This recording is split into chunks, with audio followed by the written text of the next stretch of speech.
What's up mga kababayan? News that matters here. Dito sa video natin ngayon ay ating panoorin o pakinggan itong mga nagbabagang balita. Nagsalita na nga itong si VP Sara sa pinanggagawang pambabash ni Bonget dito sa kanyang ama na si Tatay Digong, na kanyang binweltahan ito at tinawag na credit grabber di umano itong si Bonget, no? Na halos ng mga proyekto ng kanyang ama kinukuha niya mga kababayan. Pinagmumukha niya na sa kanya galing nagsimula at nagtapos ang proyekto. Kung kaya naman di maiwasan sabihin ni VP Sara na ang katotohanan dun ang mga proyekto nitong si Bangag mga ampaw at substandard. Pero bago ang lahat huwag niyo po sana nakalimutang mag-like at subscribe para updated ka sa mga uploads ko araw-araw. At yun na nga no, mga kababayan, dagdag pa rito na sunod-sunod ang pagsampa ng kaso no, kina Tamba Jr. patungkol nga sa mga korupsyon na kanilang ginagawa. Na ngayon dinadivert ang atensyon ng taong bayan sa mga pambabash nito dito sa kanyang kalabang kampo na Team Suka. Pero kung kayong aking tatanungin mga kababayan, anong team nyo? Team Suka ba o Team Sinusuka? Paki-comment nga nyo opinion sa ating comment section ng ating mapag-usapan. Kung kaya naman hindi ko na patatagalin pa, ito na ang buong video. Huwag na rin tayo lalayo. May unang revelation ng isang Vice President Sara Duterte na ultimo sa mga proyekto sa DepEd kasama yung pagpapagawa ng mga eskwelahan, ang nakikialam ay Panggil, sorry Marlon, Panggil ba? Ang nakikialam sa pondo ng DepEd at sa mga construction ng mga ibang eskwelahan ay ang Speaker Martin Romualdez at ang dating Appropriations Chairman, na si Congressman Zaldico. Zaldico. Ano pakialam ninyo dyan sa education kung ang mandato ninyo ay ang paggawa ng batas sa inyong sariling sinasakupang distrito? Ang mandato nyo ay oversight lamang. Yes, oversight Pero hindi function. para kayo ang magbibigay ng kontratista. Kayo ang mamili kung ano yung mga dapat ipagawa.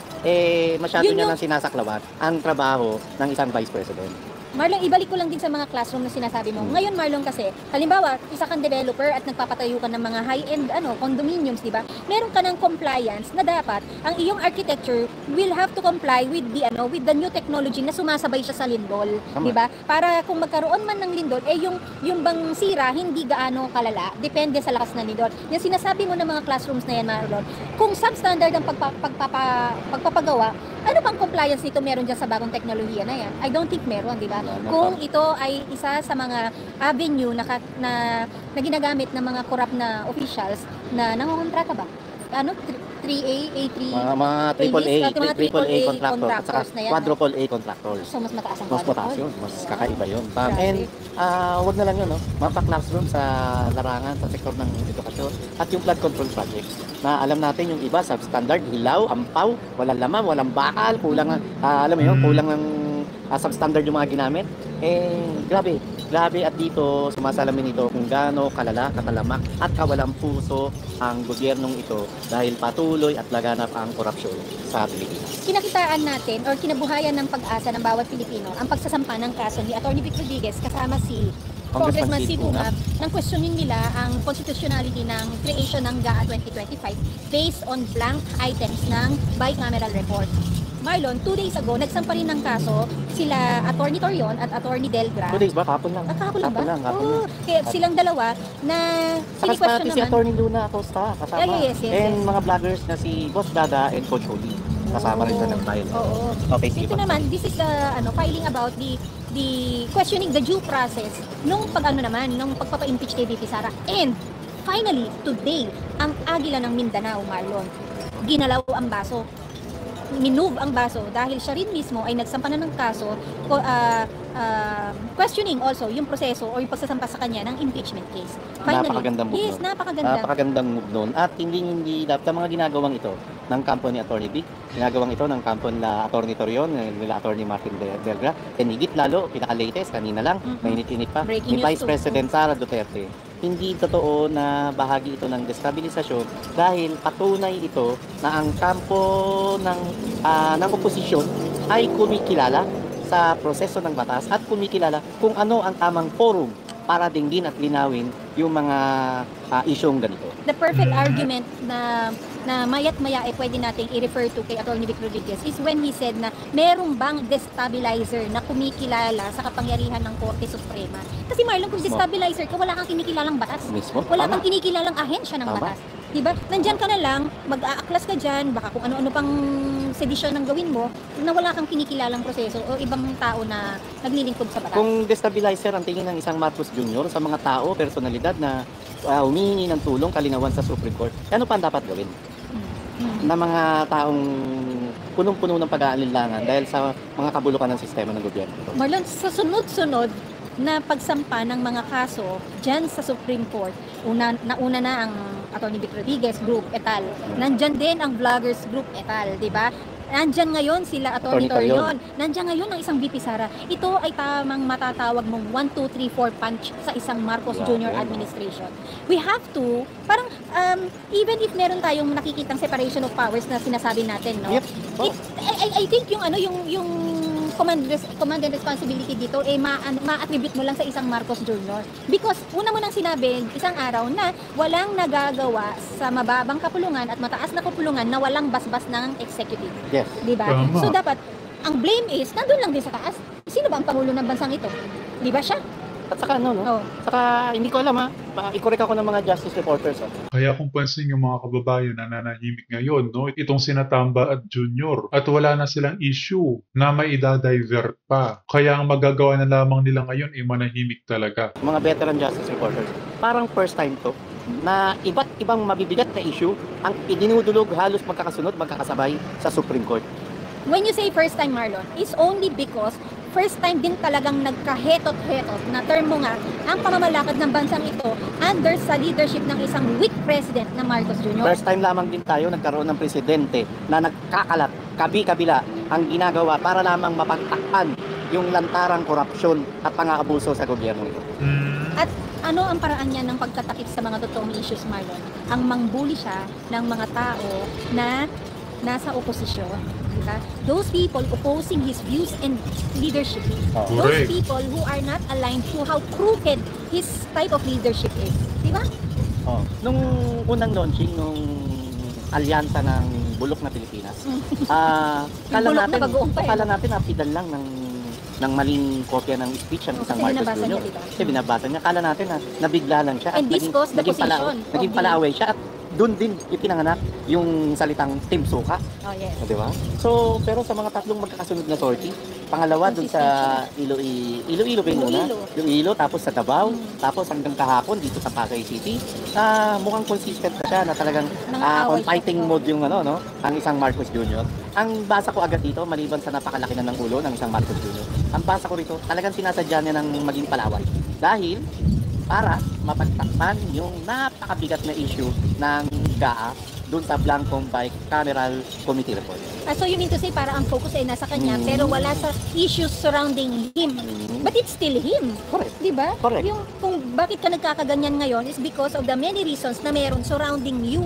Mali pa rin kung sino nagtitimon at nagpapayo sa Kasi kanya. pamang strategy dyan, positive mudslinging na lang tayo Oh. para matabunan, madivert ang issue dun sa GAA. Oh. Ganun ang strategy dyan. So, kaya But who ngayon, is talagang this person pinili. telling him that this is the right strategy?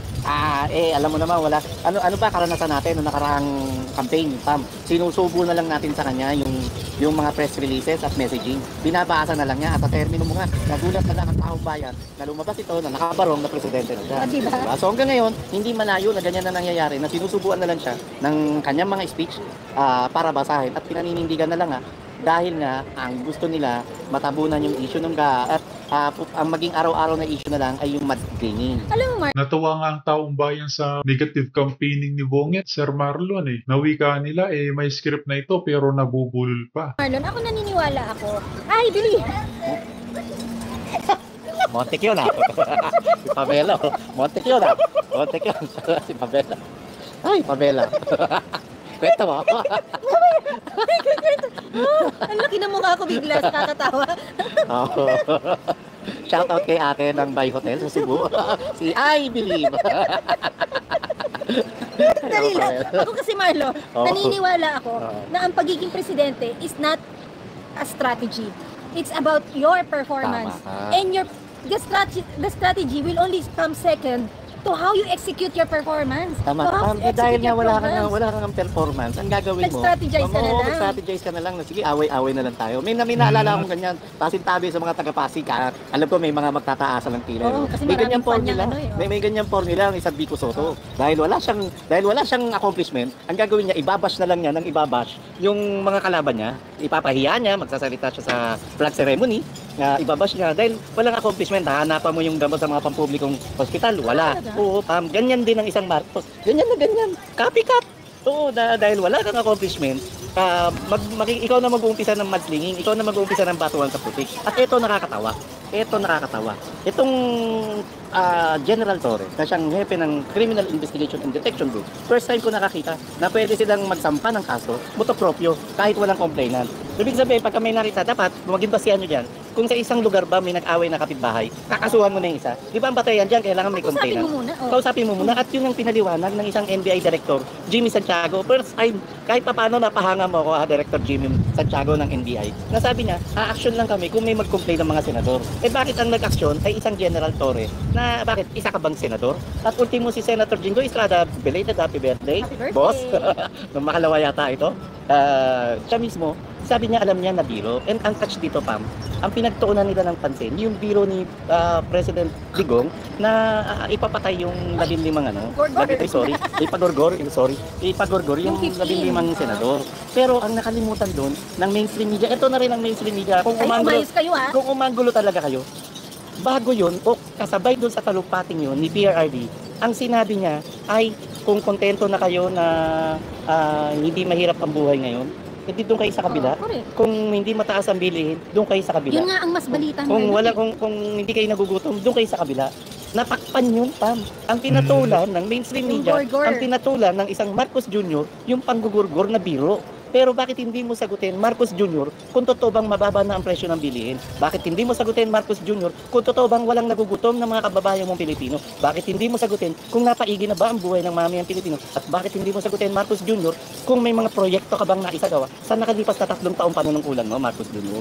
Yes, your strategies such as this should only come second to your performance, to your output. Kaya lang, alam mo, consistent yung Kaya nga hindi maiwasan ng taong bayan na sabihin na pati ba naman ang strategy nito pangbangag. ginawa kahapon, Marlon, sa kanyang sa kanyang speech. Sinabi niya, binibilang ko lang ho ang mga kandidato natin kung kumpleto Kumpleto pa. pa. Baka ho may nasabugan na dyan ng bomba. O bakit hindi mo bilang? Chip! Bakit hindi mo bilangin, Marcos Jr., binibilang ko lang ho yung mga maipagmamalaki ko sana sa inyo. Yun. Na ganito na lang kakonting Diba? kababayan natin ang naghihirap. Na ganito na lang ang presyo ng bigas natin. Kaya Dapat ganun, kayusik diba? Hindi. Iba yung, nakikita ko ng strategy. Mukhang consistent siya. Mukhang feel na feel niya yung pagiging palaaway niya kahit hindi ito yung imahe niya noong 2016. Marlon, kasi ano naman siya, he was deprived of that Desperado na. opportunity for long So, ibig decades. sabihin, yumabang ka na kasi presidente ka. Ikaw may kapangyarihan eh. Oo, pero yung Topmost humility pa position rin. of the land. Dapat pa rin, ibang klase pa rin yung humility, no? Yung kababaan loob mo, no? Hayaan At mo doon na. siya umani ng suporta. Doon siya umani na maraming nabubudol. Alam po, doon siya maraming nabubudol. Mga ganyan. Pero ngayon, dahil lumaki ng ulo mo at alam mo na dahil sa pagiging palaaway mo, natatabunan ng tunay na issue ng kahirapan, sige ka lang sa pagiging palaaway mo. Baka makinig pa sila sa iyo. You have to remember, we have a saying na you cannot disturb your enemies while they're making mistakes.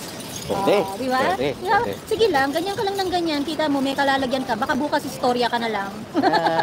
Anyway, At yun na nga mga kababayan, narinig natin sina Sir Marlon at Miss Pam dito sa video na ito. Na totoo nga naman ng mga kababayan, puro na lang pambabash ang ginawa nitong si Bonget at hindi na nahiya sa mga pinagsasabi niya dito sa kampo ni Tatay Digong. As always mga kababayan, kita na lang ulit tayo sa ating next vlog. Huwag niyo po sana kalimutan mag-like at subscribe para updated ka sa mga uploads ko araw-araw. Maraming po salamat mga kababayan. Ingat and God bless.